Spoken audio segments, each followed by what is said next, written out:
The other day, I watched a stepdad and his stepson play basketball together.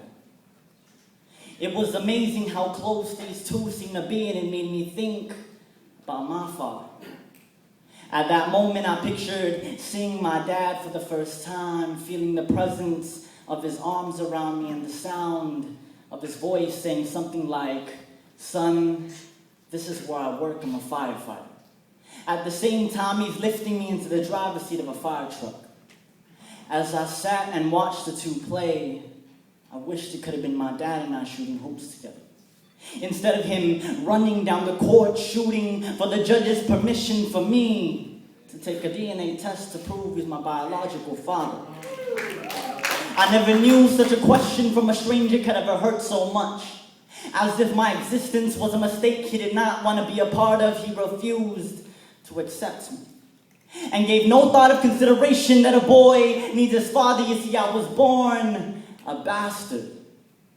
My dad was never a team player. He quit the game even before the first quarter, hoping someone would fill his shoes and sub him, leaving my mom to play two positions on her own. For 18 years, my mom's nurtured me and watched me grow. She's put clothes on my back, food on the kitchen table, a roof over my head, but most of all, she's given me what the human soul needs, a heart full of TLC. My mom has always been my backbone, supporting my every dream and ambition. She's my hero/CIA agent who's proven that no mission is impossible. My mom loves to bake, and I guess that's why I turned out to be so sweet. But see, I just can't seem to sugarcoat the fact that my dad walked out on me.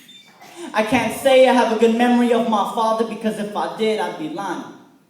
The only actual memory I have of him was described at the beginning of this poem, and it's sad, because even with that, I don't remember what he looked like. Dad, you left before I was born. How can you not have cared? I met you once when I was 3, but clearly I can't remember any quality time you actually spent with me.